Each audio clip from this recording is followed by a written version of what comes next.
அத்தியாயம் 144. மூதேவி, எதை மூடணுமோ அதை விட்டுட்டு மத்ததெல்லாம் மூடுது. என்ன அவசரமாய் கண்ணை மூடிக்கொண்ட ரம்யா கீழே விழுந்த டவலை எடுத்து கவின் மீது வீசி எறிந்தாள். கவினும் அந்த டவலை எடுத்து வேகமாக கட்டி கொண்டான். போட்டாச்சா என்று சுண்டு விரலை மெல்ல நகற்றி ஓரக்கண்ணால் பார்த்தபடி கேட்டாள். போட்டாச்சு போட்டாச்சு என்றவன் இந்த முறை டவலை இறுக்கமாய் கட்டி கொண்டான். ஏயா, உங்க பரம்பரைக்கு ஜட்டி போடுற பழக்கம் இல்லையா? ஏய், ஏன் பரம்பரை எதுக்குடி பழுக்கிற? ஆமா, பொல்லாத பரம்பரை. 100 ரூபாய்க்கு ஜட்டி வாங்கி போட வக்கில்லாத பரம்பரை. அதென்ன, நீ எப்ப பார்த்தாலும் மூட வேண்டியது மூடவே மாட்டியா? நான் நல்லாதான் மூடுறேன். ஆனா உனக்கு தான் என்ன இப்படி பார்க்க ஆசை போல. ஆமா, இவர் பெரிய மன்மத. இவரை பார்க்க நாங்க வழி மேல விழி வச்சு காத்திருக்கோம். ஒழுங்கா ட்ரெஸ் மாத்திட்டு கீழே வா என்று விலகி செல்ல பார்த்தவளின் கையை பிடித்து தன்னருகே இழுத்தான் கவின். என்னையா? பார்த்துட்டு இப்படியே போனா என்ன அர்த்தம்? பின்ன உனக்கு ஜட்டி மாட்டி விட சொல்றியா? அடிச்சி, அதை சொல்லடி, எனக்கும் பார்க்கணும். எது என்றாள் ரம்யா சற்று குரலை உயர்த்தி. ஒன்னதான். புரியலையே என்றாள் ரம்யா நெற்றியை நீவியபடி. நீ எப்படி என்ன பிறந்த மேனியா பாத்தியோ, நானும் அப்படி பார்க்கணும். அப்பதான் கணக்கு சரியா போவோம். ஐயடி சொக்கா, எந்த ஒரு கணக்கு இது? கவின் கணக்கு. சரி, சட்டு புட்டுன்னு கழட்டு, நான் ஃபேக்டரி போகணும். யோ, போய் அங்கிட்டு ஏதாவது கேட்ட போற? அதெல்லாம் முடியாது, நான் பார்க்கணும். நீ இப்ப விட போறியா இல்லையா? பார்த்தாதான் விடுவேன். அப்ப உங்க அம்மா முன்னாடி எனக்கு உம்மா கொடு, நான் காட்டுறேன். கவின் அவளை நம்பாமல் பார்த்தான். நிஜமாதாயா சொல்றேன், அது நடந்தா இதுவும் நடக்கும். கவின் இப்பொழுது கையை எடுத்துக்கொண்டான். குட் பாய், சீக்கிரம் வா, உனக்காக ஆப்பா ஆட்டுப்பாயா ரெடி பண்ணி வைக்கிற என்று அவன் கண்ணன் கிள்ளிவிட்டு ஓடியவளை கண்டு கவின் அவள் கண்கொள்ளா பொழுது மெல்ல சிரித்து கொண்டான். மதியை விட்டு ஒரு நொடி கூட விலகவில்லை அசோக். அவள் கண் விழிக்கும் வரை அவள் பக்கத்திலே அமர்ந்திருந்தான். 3 மணி நேரங்கள் கழித்து மெல்ல கண் விழித்தாள் மதி. ஒரு முக்கியமான கேஸ் விஷயமாக பேசிக்கொண்டிருந்த அசோக் அந்த போனை அணைத்துவிட்டு அவளிடம் ஓடி வந்தான். இப்போ எப்படி இருக்கு? டாக்டர் கூப்பிடவா? பெயின் இருக்கா என விடாமல் கேள்வி எழுப்பினான். இதுவரை சாப்பிட்டியா என்று கூட ஒரு வார்த்தை கேட்டிடாதவன் இன்று திடீரென இத்தனை அக்கறை காட்டுவது அவளுக்கே கொஞ்சம் அதிர்ச்சியாகத்தான் இருந்தது. என்ன மதி, என்னாச்சு? ஏதாவது பண்ணுதா? டாக்டர், டாக்டர், இங்க வாங்க டாக்டர் என கத்திக்கொண்டே ஓடியவனை அமைதியாக பார்த்து கொண்டிருந்தாள் மதி. 5 வருடங்கள் ஆகிவிட்டது. அவன் வாய் வழி அவள் பெயரை கேட்டு டாக்டர், நர்ஸ் என்று ஒருத்தரை விடாமல் அங்கிருந்த அத்தனை பேரையும் ஒன்று திரட்டி அழைத்து வந்தான். மதி அமைதியாகவே இருந்தாள். டாக்டர் அவளை பரிசோதித்து பார்த்தார். பெயின் எங்க இருக்கு? மதி அவள் காலை தொட்டு காட்டினாள். நீங்க மாடியிலிருந்து விழுந்ததுனால கால் எலும்பு உடஞ்சு போச்சு. நாங்க இப்போதைக்கு பிளேட் வச்சு மேனேஜ் பண்ணியிருக்கோம். இன்னும் சம் மந்த்ஸ்க்கு உங்களால நடக்க முடியாது. நீங்க ஹாஸ்பிட்டல்ல இருந்து பார்த்துக்கிட்டாலும் சரி, இல்ல வீட்டுக்கு போயிட்டு செக்கப் மட்டும் வந்து பண்ணிக்கிட்டாலும் சரி. என்ன பண்ணிக்க போறீங்க? மதி யோசித்தாள். சாப்பிட்டியா என்று கேட்க கூட ஆள் இல்லாத போது அவளால் இந்த காலுடன் எப்படி சமாளிக்க முடியும்? பேசாமல் கால் சரியாகும் வரை எத்தனை லட்சம் பணம் செலவானாலும் ஹாஸ்பிட்டலில் இருப்போம் என்று நினைத்தவள் நான் என்று சொல்ல வந்தாள். அதற்குள் அசோக் முந்திக் கொண்டு பேசினான். நாங்க வீட்டுக்கு போறோம் டாக்டர். மதி பட்டென்று திரும்பி அவனை பார்த்தாள். அப்படியா? அப்போ ஓகே தான். பில் பே பண்ணிட்டு நாளைக்கு டிஸ்சார்ஜ் பண்ணிக்கோங்க என மதியை செக் பண்ணிவிட்டு டாக்டர் அங்கிருந்து சென்றதும் மதி அசோக்கை கேள்வியாக பார்த்தாள். இப்போ எதுக்கு வீட்டுக்கு கூட்டிட்டு போறேன்னு சொன்னீங்க? ஒரு நாளைக்கு எவ்வளோ பில் போடுவாங்க தெரியுமா? போட்டா என்ன? வீட்டுக்கு போனா இப்ப என்னை யாரு பார்த்துப்பா? நான் பாத்துக்கிறேன். என்ன என்றவளுக்கோ அதிர்ச்சி. நான் பாத்துக்கிறேன் என்றவன் அத்துடன் பேச்சை முடித்துக்கொள்ள மதியோ இது நிஜம்தானா இல்லை கனவில் இருக்கிறோமா என்பதை போல் பார்த்து கொண்டிருந்தாள். இந்த 5 வருடத்தில் அவளை திரும்பி கூட பார்க்காதவன் திடீரென்று இத்தனை உரிமையாக பேசினால் அவளுக்கு அதை எப்படி எடுத்துக்கொள்ள வேண்டும் என்று கூட தெரியவில்லை. ஒருவேளை தலையில் அடிபட்டதால நமக்கு தப்பா தோணுதோ என்று அசோக் மாற்றத்தை அவளால் நம்பவே முடியவில்லை. அவர் மேல தப்பில்லை, அவர் எதுக்கு வேலையை விட்டு நிறுத்தினீங்க? அவரை வேலைக்கு வர சொல்லுங்க என்று தமிழ் என்ன சொன்ன பொழுதும் ராவணன் அதை கொஞ்சம் கூட காதில் வாங்கிக் கொள்ளவில்லை. அவன் உண்டு, அவன் வேலை உண்டு என்று அமைதியாக இருந்தான். தமிழுக்கோ கோபம். அவர் சொல்ல சொல்ல கேட்காமல் இவளாகத்தான் அந்த களைவெட்டி எடுத்து வேலை செய்து கையில் அடி வாங்கி கொண்டாள். இதற்கு ஏன் எந்த தவறும் செய்யாத அந்த வேலைக்காரர் தண்டிக்கப்பட வேண்டும்? பாவம், இந்த வேலை வைத்துதான் அவர் மகளின் கல்யாண செலவை திட்டமிட்டு வைத்திருக்கிறார். இந்த வேலையும் இல்லை என்றால் அவர் என்ன செய்வார்? இப்படியெல்லாம் சொன்னால் அவன் கேட்க மாட்டான். அவனுக்கு எப்படி புரிய வைக்க வேண்டும் என்று அவளுக்கு தெரிந்திருந்தது. பயப்புள்ள அன்னைக்கு முழுசா சாப்பிடாம விரதம் இருந்தா. சாப்பிட்டாதானே மாத்திரை போட முடியும். ஒரு கட்டத்துக்கு மேல் அந்த நர்ஸ் பாவமான முகத்துடன் ராவணன் முன்னே போய் நின்றார். அவங்க சாப்பிட மாட்டாங்க சார். ராவணன் பொறுமை இழந்தான். ஒரு முக்கியமான விஷயமாக ஆட்களுடன் பேசிக் கொண்டிருந்தவன் அதையெல்லாம் அப்படியே நிறுத்திவிட்டு சாப்பாடு தட்டை வாங்கி கொண்டு அவளை பார்க்க சென்றான். உனக்கு சளைத்தவள் இல்லை நான் என்பதை போல் அவளும் வீம்புடன் தான் அமர்ந்திருந்தாள். ராவணன் அவள் முன்னே அமர்ந்தான். அவள் அமர்ந்திருந்த இருக்கையை அவனை நோக்கி இழுத்தான். தமிழ் கூட இதை எதிர்பார்க்கவில்லை. அவளின் மொத்த எடையையும் அசால்ட்டாக இழுத்து விட்டான். சாப்பிட மாட்டேன்னு சொன்னீங்களா? ஆமா. ஏன்? பசிக்கல. ஒரு நாள் முழுக்கவா? ஆமா பசிக்கலனாலும் பரவாயில்ல, சாப்பிடுங்க என்றான் அவள் முன் பிளேட்டை நீட்டி. வேணாம் என்றாள் அவள் வீம்பாக. டேப்லெட் போடணும், சாப்பிடுங்க. உங்களுக்கு என்ன பொல்லாதக்கற? நான் யாரோ தானே என்றாள் சற்று கோபமாய். நீங்க ஒன்றும் எனக்கு யாரும் இல்லை என்றான் ராவணன் அடுத்த கணமே. தமிழ் புருவம் உயர்ந்தது. நீங்க ஸ்ரீ அம்மா. அவ மேல இருக்கிற அக்கறை உங்க மேலேயும் இருக்கு. தமிழ் நக்கலாய் சிரித்தாள். அக்கறையா? அடுத்தவன் பொண்டாட்டி மேல உனக்கு என்ன அக்கறை? அந்த வார்த்தை ராவணனை என்னவோ செய்தது. இப்ப நீங்க சாப்பிட போறீங்களா இல்லையா? முடியாது. உங்களுக்கு என்னதான் பிரச்சனை? நான் யார்கிட்டயும் இப்படி கொஞ்சம் கேப் விட்டவன் இப்படி கெஞ்சினதில்ல என்றான். அதுதான் நானும் கேக்குறேன். அப்படி என்ன நான் ஸ்பெஷல்? ஏன்னா என்று மெல்ல அவளை நிமிர்ந்து பார்த்தான். ஏன்னா நீங்க ஸ்ரீ அம்மா. ஓ, அவ்வளவுதானா? அது மட்டும்தானா? ராவணன் பட்டென்று இருக்கையிலிருந்து எழுந்தான். நீங்க இப்ப சாப்பிடலனா அந்த வேலைக்காரர் வீட்ல யாரும் சாப்பிட மாட்டாங்க. தமிழ் அவனை முறைத்தாள். என்ன மிரட்டுறீங்களா? ராவணன் சிறு புன்னகையுடன் அந்த திரையில் ஒரு வீடியோவை ஓட விட்டான். அதில் அந்த வேலைக்காரர் பின் ஒரு லாரி ஃபாலோ பண்ணி சென்றது. நீங்க இப்ப இதை சாப்பிடணும், இல்லைனா பின்னாடி வர லாரிக்கு பிரேக் பிடிக்காம போகும். நிஜமாக அவன் முழு அரக்கனாய் மாறிவிட்டதாய்த்தான் தோன்றியது அவளுக்கு. இப்ப சாப்பிடுவீங்களா மாட்டீங்களா என்று மிரட்டலுடன் கூடிய ஒரு நக்கல் புன்னகை செய்தான். தமிழோ அவனை எரிக்கும் பார்வை பார்த்தாள். இந்த பார்வையெல்லாம் என்னை ஒண்ணுமே பண்ணாது என்பதைப் போல் ஒரு லுக்கு விட்டான் ராவணன். இவள் உண்ணாவிரதம் கண்டு அவன் மனம் மாறுவான் என்று பார்த்தால் அவனோ வேறு விதமாய் மிரட்டுகிறான். அவரை விற்று, அவர் பாவம், அவர் பொண்ணுக்கு கல்யாணம் வச்சிருக்காரு.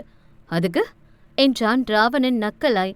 பொறுக்கி பயலே, உனக்கு எங்கிருந்து அடுத்தவங்க கஷ்டம் தெரிய போகுது என்று முணுமுணுத்து கொண்டவள், அவர் பொண்ணு கல்யாணம் நடக்கணும்னா அவருக்கு இந்த வேலை முக்கியம் என்றாள் அவள் சென்டிமெண்ட் டயலாக் பேசி. ஆனால் ராவணனோ சுண்டு விரல் கொண்டு காதை குடைந்து கொண்டிருந்தான். வந்த கோபத்திற்கு அந்த தட்டை எடுத்து வீசி அடிக்க வேண்டும் போல் இருந்தது தமிழுக்கு. ஆனால் அதற்கும் சேர்த்து அவரை ஏதாவது செய்து விடுவானோ என்ற பயம் வந்தது. சாப்பிட்றீங்களா இல்ல என்று ராவணன் போனை எடுக்க, வேணா என்று கத்தினாள். ராவணன் நிமிர்ந்து பார்த்தாள். சாப்பிட்ற, அவரை ஒன்னும் பண்ணிடாத என கோபமாக சொன்னவள் அவனை முறைத்தபடி ஸ்பூன் கொண்டு கொஞ்சம் கொஞ்சமாய் அந்த உணவை வாயில் திணித்தாள். கை வேறு வலித்தது. அவன் உதவ முன்னே வர இவள் முறைப்புடன் திரும்பி அமர்ந்து கொண்டு வலியை பொறுத்து கொண்டு உண்டாள்.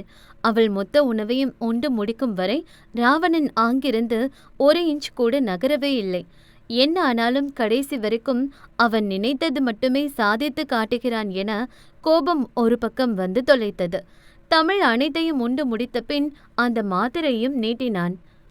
அவள் போட முடியாது என்பது போல் பார்க்க அவன் மீண்டும் போனை எடுத்தான். பல்லை நரநரவென கடித்தாள் தமிழ். அந்த சத்தம் ராவணன் காதுக்கே கேட்டது. ஆனாலும் அவன் நகராமல் நின்றான். பின் ராவணன் நீட்டிய மாத்திரை எடுத்து வாயில் போட்டாள். அவன் அங்கே நின்றான். அதான் போட்டனே, அப்புறம் என்ன என்றாள் கடுப்பாய். முழுங்குங்க போற என்றான் நக்கலாய்.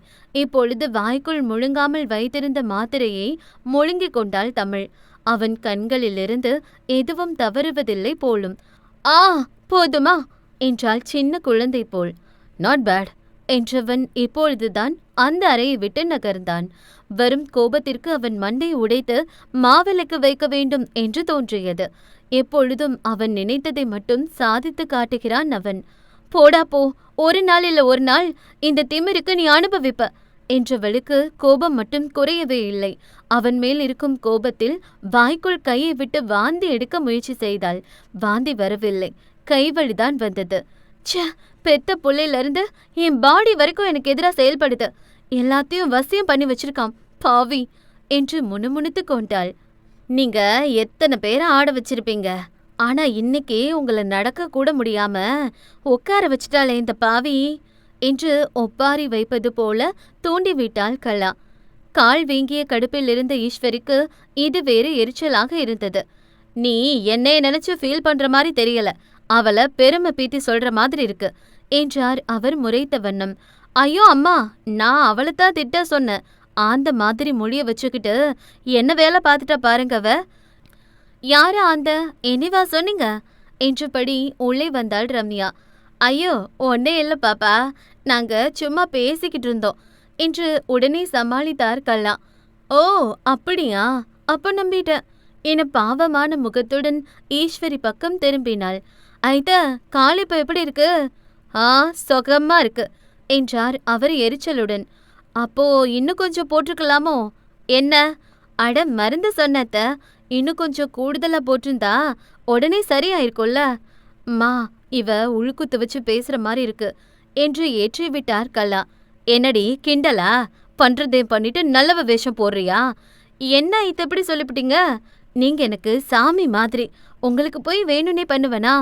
ஏய், ஊர்ல யாரு வேணாலும் உன் நடிப்பை நம்பலாம், ஏன் என் புள்ள கூட நம்பலாம், ஆனா நான் நம்ப மாட்டேன்டி. நீ எப்படி ஆளு, எப்படிலாம் மாத்துவன்னு எல்லாம் தெரியும்டி எனக்கு. அடடா, மருமகளை பத்தி எல்லாம் தெரிஞ்ச மாமியார் கிடைக்க நான் கொடுத்து வச்சிருக்கணும். எந்த ஜென்மத்துல பண்ண புண்ணியமோ நீங்க எனக்கு மாமியாரை கிடைச்சது.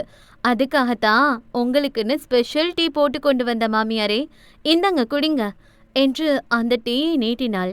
ஆனால் அதுவோ சற்று வித்தியாசமான கலரில் இருந்தது. நேத்து நீ பண்ண வேலைக்கு அப்புறம் நீ செஞ்சதை நான் சாப்பிடுவேன் நினைக்கிறியா? அதுவும் இது வேற என்ன கலர்லயோ இருக்கு, உண்மையை சொல்லு, என்னத்த கலந்த என்றார் சந்தேகமாய். எதுக்குத்தான் எப்ப பார்த்தாலும் நீ சந்தேகமாவே பாக்குறீங்க? நான் குட் கேர்ள், குடிச்சு பாருங்கத்த. நான் தான் முடியாதுன்னு சொன்னல என்று ஈஸ்வரி எரிந்து விழும் வேளை கவின் சரியாக கிளம்பி வந்தான். என்ன இங்க சத்தம்? பாருங்க கவின், நான் ஆசையா அத்தைக்கு டீ போட்டு கொடுத்தா அதை குடிக்காம என்ன சந்தேகப்படுறாங்க.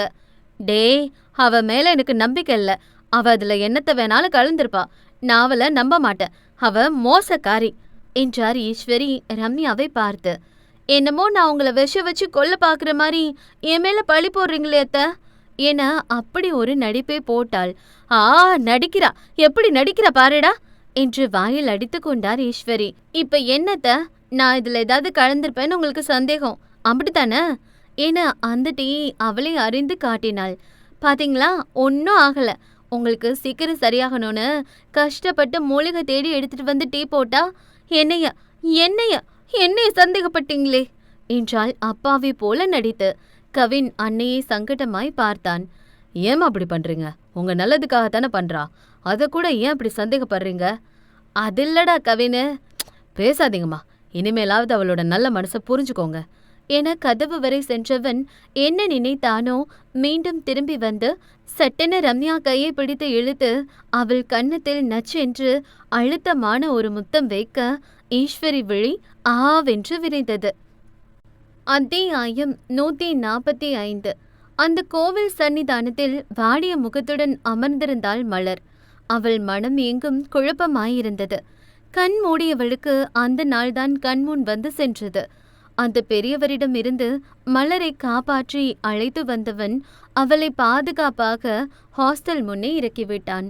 அதுவரை மலர் அதிர்ச்சியிலிருந்து மீளாமல் வெளிரி போன முகத்துடன் இறங்கி செல்ல ராஜா அவள் கரத்தை பிடித்தான். மலர் கலங்கிய விழியுடன் அவனை திரும்பி பார்க்க, நீ என்னை பத்தி என்ன நினைக்கிறேன்னு எனக்கு தெரியாது மலர். நான் கெட்டவன் தான், கேடு கெட்டவன் தான், எல்லா பொண்ணுங்க கிட்டையும் விளையாட்டா பழகி இருக்கந்தான். ஆனா நீ எனக்கு விளையாட்டு இல்லை மலர். உன்னை எனக்கு ரொம்ப பிடிக்கும், ஏன் இதுக்குன்னு தெரியாது. இதுக்கு முன்னாடி ஜெயிலுக்கு விளையாட்டா போயிட்டு வருவேன். ஆனா இந்த ஒரு வாரம் பிரிவுல உன் மேல எனக்கு எவ்ளோ காதல் இருக்குன்னு நான் புரிஞ்சுக்கிட்டேன். நீ இல்லாம என்னால இருக்கவே முடியாதுன்னு தோணுது மலர். நான் உன்னை லவ் பண்றேன்னு நினைக்கிறேன். எதை பத்தியும் கவலைப்படாத, நான் இருக்கேன். உனக்கு எந்த பிரச்சனை வந்தாலும் அது என்ன மீறி தான் வரணும் என்றான் அவள் கண்களை பார்த்தபடி. மலருக்கு என்ன சொல்வதென்றே தெரியவில்லை. ஒருவித குழப்பமான மனநிலையுடன் இருந்தவளால் எதிலும் கவனம் செலுத்த முடியவில்லை. நான் என்ன பாவம் பண்ண? பிறந்ததுலேருந்து பெத்தவங்க முகம் பார்க்கல. என்னை எங்கேயோ தூக்கி போட்டு போயிட்டாங்க. கேட்க ஆள் இல்லைன்னு போறவ வரவ என்னை கண்டபடி யூஸ் பண்ணிக்க நினைக்கிறாங்க. எனக்கு ஏன் இவ்வளோ கொடுமை? என்னால் முடியல. நீதான் எனக்கு ஒரு முடிவு சொல்லணும் என்று கண்மூடி அமர்ந்திருந்தவளை அழைத்தது ஒரு குரல். மலர் கலங்கிய விழியுடன் திரும்பி பார்த்தாள். அங்கே கையில் அதே அர்ச்சனை தட்டுடன் நின்று கொண்டிருந்தாள் தமிழின் கடைசி தங்கை அகிலா. சாமி அர்ச்சனை தட்டு மாறிடுச்சுன்னு நினைக்கிறேன். அது ஏன் தட்டு என்றாள் அகிலா சிறு புன்னகையுடன். ஓ சாரிங்க, நான் கவனிக்கல என்று கண்ணீரை துடைத்து கொண்டபடி அந்த அர்ச்சனை தட்டை அவள் முன் நீட்டினாள். இதுக்கு ஏன் சாரிலாம் கேட்குறீங்க என்று அந்த அர்ச்சனை தட்டை வாங்கி கொண்டு சென்றவளுக்கு ஏனோ அவள் அழுவதை பார்க்கும் பொழுது கஷ்டமாக இருந்தது. என்னவென்று கேட்கலாம் என நினைத்தால் கேட்கவும் ஒரு மாதிரி இருந்தது. பாவம், சின்ன பொண்ணா இருக்கா, அவளுக்கு அப்படி என்ன கஷ்டமோ தெரியல என்று ஒரு பெருமூச்சுடன் கோவில் விட்டு வெளியே வந்தவள் அவள் அப்பாவின் பைக்கை எடுத்தாள். அகிலா கெட்டிக்காரி மட்டுமல்ல, எதையும் செய்யக்கூடிய தைரியசாலியும் தான். இரு அக்காக்களின் ஏமாற்றுதலும் தான் அவளை இப்படி மாற்றிவிட்டது. அவள் தந்தை முற்றிலும் முடங்கி போனார். அவள் அன்னை படுக்கையில் கிடக்கிறாள். இப்பொழுது அனைத்தையும் பார்த்து கொள்வது அகிலாதான். அன்னைக்கான மருந்தை வாங்கி கொண்டவள் மிதமான வேகத்தில்தான் பயணித்து கொண்டிருந்தாள். ஆனால் எதிரே வந்தவன் திடீரென்று வந்து அகிலா வண்டியில் இடித்துவிட அகிலாவுக்கு பெரிய காயம் இல்லை. ஆனால் அவள் வண்டிதான் பழுத்த அடி வாங்கி போனது. குக்கா மக்கா, எவன்டாது என கையில் ஏற்பட்ட சிராய்ப்புடன் அகிலா கோபமாய் திரும்பி பார்க்க அங்கே அப்பாவியான முகத்துடன் நின்று கொண்டிருந்தான் விக்கி. தமிழுக்கு கையில் அடிபட்டு இருப்பதால் அவளால் தனியாக மற்ற வேலைகளை செய்து கொள்வது கொஞ்சம் கஷ்டமாகத்தான் இருந்தது. ரம்யா இருந்தாலாவது அவள் உதவி செய்வாள். சரி, அந்த நர்ஸ் உதவி செய்வாள் எனில் அவளோ பிள்ளை குட்டிக்காரி. வேலை முடிந்ததும் வீட்டுக்கு சென்று விடுவார். அத்துடன் நம்ம தமிழோ ரோஷக்காரியாச்சே. அந்த வீட்டுல யார்கிட்டயும் உதவி கேட்க கூடாதுன்னு ரோஷத்துல இருக்கா. தமிழ் கஷ்டப்பட்டு தலை வாரி கொண்டிருந்தாள். ஆனால் காயத்தால் கையை சுருக்க முடியாமல் தவித்தாள். இஷ் என்று வழியில் முணங்கியவள் கோபத்தில் அந்த சீப்பை அந்த பக்கம் விட்டு எறிந்தாள். இதை கதவினை கடந்து செல்லும் போது கண்டு கொண்டது ராவணன் கண்கள். என்ன நினைத்தானோ அவள் வீசி எறிந்த சீப்பை எடுத்துக்கொண்டு அவள் அருகே வந்தான். தமிழ் அவனையும் அவன் கையில் இருந்த சீப்பையும் கண்டு அவனை எரிப்பது போல பார்த்தாள். ராவணன் ஒரு பெருமூச்சுடன் திரும்பி சென்று ரேணுவை தூக்கி வந்தான். இவ என்ன பண்றா என்று புரியாமல் பார்த்தாள் தமிழ். ஸ்ரீ, அம்மாவை கண்ணாடி முன்னாடி உட்கார வைங்க என ராவணன் சொல்ல ரேணுவும் அவள் அன்னையை அந்த கண்ணாடி முன்னாடி அமர வைத்தாள்.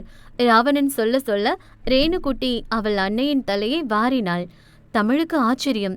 இல்ல இப்படி, இதை எடுத்து இப்படி போடுங்க என்று ஒரு துப்பட்டாவை எடுத்து ராவணன் அந்த பக்கம் பின்னி காட்ட ரேணு அதே போலவே அவள் அன்னைக்கு பின்னி விட்டாள். அவள் ஒன்றும் அத்தனை நேர்த்தியாக பின்னிவிடவில்லை என்றாலும் தமிழுக்கு இதுவே அவளுக்கு சிறந்த பின்னலாக தெரிந்தது. தமிழ் கண்கள் கலங்கியது. ஆனால் அதை அவர்கள் அறியாவண்ணம் துடைத்து கொண்டவள் அன்று முழுவதும் அந்த பின்னலை அந்த கண்ணாடியில் ஒரு 100 முறையேனும் பார்த்திருப்பாள். என்னதான் ரேணுவுக்கு தமிழ் மீது கோபம் இருந்தாலும் பெற்றவளை விட்டு பிள்ளையால் இருக்க முடியுமா என்ன? ஆனா என்ன, அவ ராவணன் கிட்ட பாசமா இருக்கிறது தான் தமிழால தாங்க முடியல. தமிழின் காயம் கொஞ்சம் கொஞ்சமாக ஆறிக்கொண்டிருக்க இதற்கிடையில் வழக்கம் போல் ராவணனை பற்றி அறிந்து கொள்ள அவள் பல முயற்சிகள் செய்து கொண்டுதான் இருந்தாள். அங்கிருந்தவர்களிடம் ராவணனை பற்றி போட்டு வாங்க எவ்வளவோ முயற்சி செய்தாள். ஆனால் அனைவரும் வாயை திறக்க மாட்டேன் என்று உறுதியாக இருந்தார்கள். இதற்கிடையில் ரேணு வழக்கம் போல ஸ்கூல் போக துவங்கியிருந்தாள். ஆனால் அவள் பாதுகாப்புக்கு பலர் அந்த ஸ்கூல் சுற்றி இருந்து கொண்டே இருந்தார்கள். யாரும் இல்லாத சமயம் தமிழ் மெல்ல மெல்ல பதுங்கி ராவணன் அறைக்குள் சென்றாள். இங்கு வந்த இத்தனை நாட்களில் சில நாட்களுக்கு முன்புதான் அவள் ராவணன் அறையை கண்டறிந்தாள். இத்தனை பாதுகாப்பு போடுற அளவுக்கு அப்படி என்னதான் உள்ள வச்சிருப்பான் என்ற சந்தேகத்துடன் அறைக்குள் சென்றவளுக்கு அதிர்ச்சிதான். அந்த அறை என்னவோ அனுமான் வாள் போல் நீண்டு கொண்டே சென்றது. ஒரு அறையிலிருந்து இன்னொரு அறை என பல அறைகள் இருந்தது. இதிலிருந்து ஏதாவது சிக்குமா என ரகசியமாக தேடிக்கொண்டிருந்தவள் தெரியாமல் அங்கிருந்து ஜாடியை கீழே தள்ளிவிட, நல்ல வேளை அது உடையவில்லை. ஆனால் அது சத்தம் எழுப்பிவிட, ஐயோ சத்தம் கேட்டிருக்குமோ என ஒரு பயத்துடனே தேடிக்கொண்டிருந்தவள் திடீரென்று கதவு திறக்கும் சத்தம் கேட்டு அங்கிருந்த கபோர்ட் சந்துக்குள் ஒளிந்து கொண்டாள். ராவணன் போனில் யாரிடமோ காரசாரமாய் பேசியபடி உள்ளே வந்தான். நீ என்ன பண்ணுவியோ எனக்கு தெரியாது. அவன் என் கைக்கு வரணும். அதுக்கு எத்தனை பேரை வேணாலும் போடு என்றான் கோபத்தின் உச்சியில். தமிழ் வாயை பொத்தினாள். எனக்கு காரணம் தேவையில்ல. அடுத்த முறை போன் இல்ல, அவன்தான் வரணும் என கோபமாய் போனை கட் பண்ணியவன் ஒரு முக்கியமான ஃபைலை எடுத்துக்கொண்டு திரும்பும் வேலைதான் ராவணன் கண்ணில் பட்டது. அந்த ஜாடி அது வைத்த இடத்தில் இல்லாமல் வேறு இடத்தில் இருந்தது. ராவணன் தவிர அவன் அறைக்கு அவன் பர்மிஷன் இல்லாமல் யாரும் வர மாட்டார்கள். அவன் சம்மதம் இல்லாமல் உள்ளே யாரோ வந்திருப்பதை சரியாக கண்டு கொண்டவன் கண்களை அங்குமிங்கும் சுழல விட்டான். அப்பொழுது அவன் கண்ணில் பட்டது அந்த கதவு ஓரம் மறைந்து நின்ற அந்த உருவம். யாரும் கண்டுகொள்ளக்கூடாது என்பதால் தமிழ் போர்வையால் மொத்த உடலையும் மறைத்து கொண்டு அல்லவா நின்றாள். அடுத்த நொடி தன் இடையில் சொருவி வைத்திருந்த துப்பாக்கியை எடுத்து அந்த கதவோரம் நின்றவளின் கையை பிடித்து இழுக்க, அதில் அவன் கை வளைவுக்குள் வந்து விழுந்த தமிழ் மிரட்சியுடன் விலக நினைக்கும் சமயம் அவள் இடையோடு இறுக்கி அணைத்து அவள் தலையில் துப்பாக்கியை வைத்தான் ராவணன். மதியை அடுத்த நாளே டிஸ்சார்ஜ் செய்து அழைத்து சென்றான் அசோக். மதி மெடிக்கல் லீவ் எடுத்துக்கொள்ள அசோக்கும் கூட லீவ் போட்டு விட்டான். மதி வீல் சேரில் தான் நடமாடி கொண்டிருந்தாள். ஒருவர் உதவி இல்லாமல் அவளால் தனியே எதையும் செய்ய முடியாது. காரிலிருந்து இறங்கியவுடன் அவளை தன் கைகளில் ஏந்தி கொண்டு சென்ற அசோக் அவளை மெத்தையில் படுக்க வைத்தான். அவள் அடிபட்ட விஷயம் அறிந்து பக்கத்து வீட்டுக்காரர்கள் மதியை பார்க்க வந்தார்கள். விடியலில் எழுந்து வாசல் தண்ணீர் தெளித்து கோலம் போட்டு பின் மொத்த வீட்டையும் பெருக்கி துடைத்து முடிக்கும் சமயம் பால்காரர் வந்துவிட, ஒரு பக்கம் பாலை காய்ச்சியவன், இன்னொரு பக்கம் இட்லிக்கு குக்கரில் பருப்பை வேக வைத்தவன் பம்பரமாகத்தான் சுற்றி கொண்டிருந்தான். இதமான நீர் கொண்டு அவள் உடலை துடைத்து விடுவது, அவளுக்கு உடை மாற்றி விடுவது என அனைத்தையும் அசோக் தான் பார்த்து கொண்டான். இதற்கு முன்பும் கூட அவன் வேலை பார்ப்பான்தான். ஆனால் இது வேறு. இத்தனை வருடத்தில் அவன் முகம் பார்த்து கதைத்திடாதவன் இன்று அவளுக்காக ஒவ்வொரு விஷயத்தையும் பார்த்து பார்த்து செய்கிறான். மாலை சமயத்தில் அவளை வீல் சேரில் வெளியே அழைத்து செல்வான். டிவியில் படம் போட்டு அவளுடன் ஒன்றாய் அமர்ந்து படம் பார்ப்பான். ஒரு நொடி கூட அவளிடம் கோபம் கொள்ளாமல் அன்பாக பார்த்து கொண்டான். நிஜமாக இது கனவா இல்லை நினைவா என்பதே இன்னும் மதிக்கு கேள்விக்குறிதான். இதை ரசிக்கவும் முடியவில்லை. அதே சமயம் அவளுக்காக இவ்வளவு பார்த்து பார்த்து செய்பவனை ரசிக்காமலும் இருக்க முடியவில்லை அவளால். ஆனாலும் உன் புருஷனுக்கு எம்பிட்டு அன்பு உன் மேல. அன்னைக்கு நீ மாடியிலிருந்து விழுந்ததும் என்ன துடிதுடிச்சான் தெரியுமா? எப்போடா பொண்டாட்டியை கீழே தள்ளலாம்னு காத்திருக்க காலத்திலையும் உன் புருஷன் உன்னை தங்க மாதிரி தாங்குறான். எவன் பண்ணுவான் இதெல்லாம்? இந்த மாதிரி ஒரு புருஷன் கிடைக்க நீ கொடுத்து வச்சிருக்கணும் என பக்கத்து வீட்டு மாமிகள் பெருமையாக பேச, மதியின் கண்கள் அங்கே வேர்க்க விறுவிறுக்க சமைத்து கொண்டிருக்கும் தன்னவன் பக்கம் சென்றது. மாமியாரை வைத்து செய்தது மட்டுமில்லாமல் அவருடன் இருக்கும் கலாவையும் வைத்து செய்தாள் ரம்யா. வேண்டுமென்றே சாப்பாட்டில் காரத்தை கூடுதலாக செய்வது, பாத்ரூமில் தண்ணியை கட் பண்ணுவது, கரண்டை கட் பண்ணுவது என அவள் வேலையை காட்டிக்கொண்டே இருந்தாள். ஈஸ்வரி அணிவது எல்லாம் காஸ்ட்லி சேலைதான். அதை ட்ரை கிளீனிங் மட்டும்தான் போட வேண்டும். ஆனால் வேண்டுமென்றே அந்த சேலையெல்லாம் தன் மாமியார் பவரை காட்ட ரம்யாவிடம் கொடுத்து துவைக்க சொன்னார். நான் துவைக்கணுமா? பின்ன பல கோடி வரதட்சணை கொடுத்தா என் பையனை கட்டிக்கிட்ட? 1 கிராம் நகை போட்டு வர வக்கில்லாதவ உனக்கு எதுக்குடி இந்த பவுசு? என் சேலையை துவைக்கிறதே உனக்கு பாக்கியம். இந்த மாதிரி சேலைய உன் ஜென்மத்திலே நீ வாங்க முடியாது. அப்புறம் பார்த்து துவை. ஒரு சின்ன கீறல் கூட படக்கூடாது, புரியுதா என்று அவர் திமிரை காட்ட, ஓஹோ, நீங்க இவ்வளவு சொல்லும்போது நான் துவைக்காம எப்படிங்க இத என்றவள் வெளியே சிரித்து வைத்தாலும், ஏய் சோனிய கிழவி, நான் ஒன்றும் இல்லாதவதான். ஆனா கூடிய சீக்கிரம் உன் மொத்த திமிரையும் குறைச்சு உன்னைய ஒன்றும் இல்லாதவள் ஆக்குறேன். காஸ்ட்லி சேலையாம்ல, காஸ்ட்லி. உன் காஸ்ட்லி சேலை இப்ப எப்படி பீத்த சேலை ஆகுதுன்னு மட்டும் பாரு. கல்லில் அடித்து துவைத்தே அந்த காஸ்ட்லி சேலையை அக்கு சுக்காய் கிழித்து விட்டாள் ரம்யா. கால் மேல் கால் போட்டு கெத்தாய் அமர்ந்திருந்த ஈஸ்வரி முன்னே போய் நின்றாள் ரம்யா. என்னடி, துணி துவைச்சிட்டியா? துவைச்சிட்ட அத்தை. ஆனா அதுல ஒரு சின்ன பிரச்சனை. என்ன? சேலையில ஒரு சின்ன கீறல் பட்டுருச்சு என அவள் சேலையை விரித்து காட்ட ஈஸ்வரி கண்கள் விரிந்தது. இது அவர் சேலைதானா என்று அவருக்கே சந்தேகம் வரும் அளவுக்கு அக்கு சுக்காய் கிழித்து வைத்திருந்தாள். சேலையின் ஓரம் இது அவர் சேலைதான் என்று அடையாளம் காட்ட மட்டும் சிறு கிழிசல்கள் அங்கும் இங்கும் ஒட்டி கொண்டிருந்தது. மற்றபடி அவள் அடித்து துவைத்ததில் மொத்த சேலையும் அப்போதே காலி. எங்கடி சேலை என்றார் அவர் ஆத்திரமாய். இதோ இதுதான் அத்தை என கர்ச்சீஃபளவே இருந்த துணியை அவள் எடுத்து காட்ட, ஈஸ்வரியோ இப்போ எப்படி ரியாக்ட் பண்ணுவது என்பது கூட தெரியாமல் அதிர்ச்சியில் உறைந்து போய் நின்றார். அது 2 லட்சம் காஸ்ட்லி சேலை. நேரம் பார்த்து சரியாக பழி வாங்கியவள் செய்வதையும் செய்துவிட்டு எதுவும் தெரியாத அப்பாவி போல் பாவமாய் முழித்தாள்.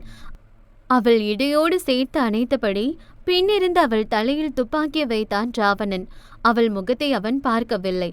டேய், யாரா நீ? எதுக்கு உள்ள வந்தா என ராவணன் பின்னிருந்து துப்பாக்கியை தலையில் அழுத்தம் கொடுக்க தமிழ் பயத்தில் கண்ணை இறுக்க மூடிக்கொண்டாள். அவள் இடையில் இருந்த அவன் கரங்கள் வேறு அவளுக்கு ஒரு குறுகுறுப்பை கொடுத்து பெண்ணவளின் உச்சி முதல் உள்ளங்கால் வரைக்கும் என்னவோ ஒரு உணர்வு. பிடிக்காதவன்தான், வெறுக்கக்கூடியவன்தான். ஆனாலும் அவள் காதல் கொண்டவன். அவன் கரங்களால் தாலி வாங்கியவள். அதைவிட அவனுடன் ஒன்றாயிருந்து பிள்ளையும் வாங்கியவள். அவள் வாழ்நாளில் அவனை தொட்ட ஒருத்தனும் அவன்தான்.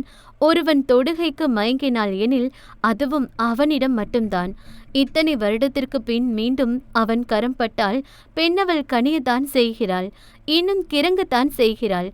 இதுதான் கட்டியவன் கைவண்ணமோ என்னவோ.